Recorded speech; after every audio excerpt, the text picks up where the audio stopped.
आज हुआ क्या, माँ का महीना है, रिमझिम फार पड़ रही है कि महामासी की घोरी रात।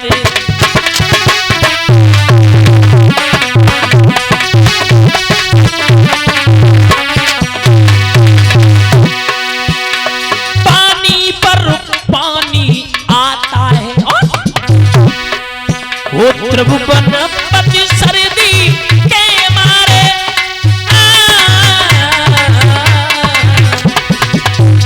त्रिभुवन पति सर्दी के मारे एक वृक्ष तले छिप जातो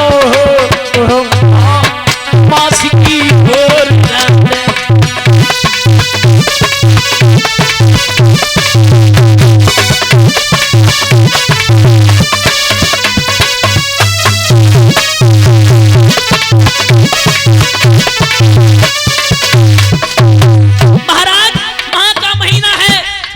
पानी पर पानी आ रहा है, ठंडी ठंडी फुहार पड़ रही है, लेकिन महाराज क्या बताएं, कहा ना जाए। जो चना सुदामा रखे था उसने मोहन को दिए नहीं, वो चुप के चापने लगा।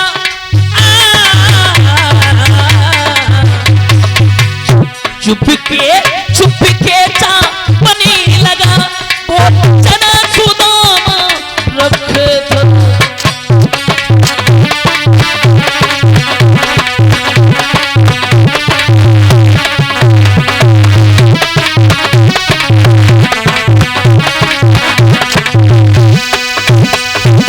मेरे श्रोता बंधुओं, जैसे ही महाराज मन में विचार किया, बोले मेरे पास में कुछ नहीं है। भगवान कन्हैया बोले, ओरे सुदामा मुझे बहुत तेज से भूख लगी है, मुझे कुछ खाने के लिए हो तो दे दो। लेकिन महाराज नहीं,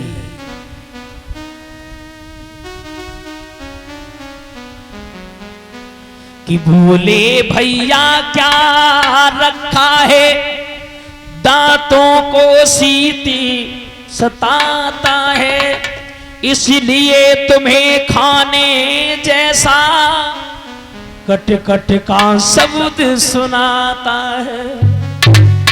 भैया क्या रखा है मेरे पास में खाने के लिए? एक बात और बता दे श्रोताओं, एक बात और बता दें कि भूख में कामनी कंथी को त्याग देत, और भूख में डिग जा तो बाल ब्रह्मचारी है। भूख में जीव को खाए जात, भूख में सिंगने गैया पछाड़ी है।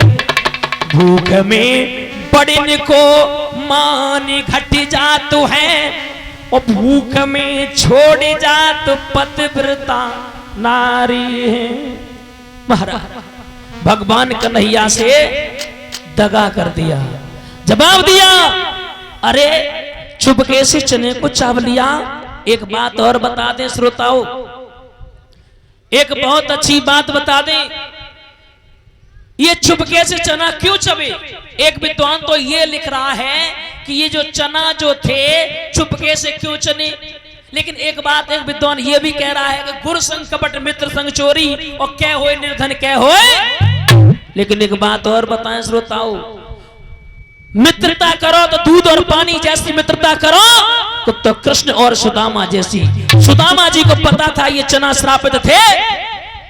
अब आप लोग सोच रहे हैं कि श्राप दो तो दो किन्ने, आ जाओ। महाराज एक बुढ़िया थी, बहुत वृद्ध थी, बहुत वृद्ध, गरीब थी, और नास्ति दरिद्रम बद दुखम, गरीबी से बढ़कर के कोई बड़ा दुख नहीं होता है। बहुत गरीब थी वो, मैया भीख मांग करके अपना जीवन यापन कर रही थी। एक दिन की बात है, एक भैया ने उन्हें चना दे दिए, और चना दे करके उसने पोटली मंगाई, और पोटली मंगा करके माताओं बांध के रख दिया। चोरन ने जानी जे टुको मैया ने कछु सोनो चांदी दुकाए के रखो हुई है। रात में करी चोरी तो डुको मैया भागी, चोर चोर चोर। तो वह पोटली लेके चोर जब भागे तो मैया ने श्राप दे दिया, जा मैं श्राप दे रही हूं, जो भी इस चने को चबेगा वो दरिद्र हो जाएगा, गरीब हो जाएगा। वही चने की पोटली गुरु संदीपन के आश्रम में डाल दी।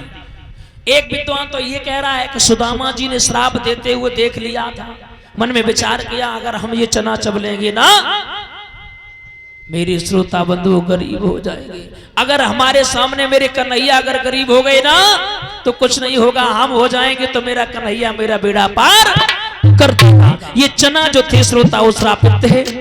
आज महाराज धीरे धीरे समय व्यतीत हुआ। समय व्यतीत होने के बाद में आज सुदामा जी और भगवान कन्हैया जैसे ही पहुंचे हैं गुरु जी के सामने, जैसे ही गुरु जी के सामने पहुंचे भगवान कन्हैया निकालो ये, उसी समय महाराज भगवान कन्हैया की बात सुनकर गुरु जी ने पूछा तुमने कपट किया कि गुरु संग कपटे और मित्र संग चोरी और कह हुए मेरे धन कह हुए कोरी। महाराज आज 64 दिन की विद्या अध्ययन करने के बाद में महाराज सुदामा जी और भगवान कन्हैया वहां से चले हैं। तो जिस जगह पर माताओं मुलाकात हुई थी उसी जगह पर महाराज विचरण होने लगा है कि दोस्ती में दोस्ती दोस्ती का खुदा होता है, महसूस तब होता जब दोस्ती दोस्त से जुदा। महाराज भगवान कन्हैया कहने लगे सुदामा तुम क्यों पागल बन रहे हो, तुम पागल मत बनो, तुम्हें जब भी मेरी याद आ जाए ना मेरे पास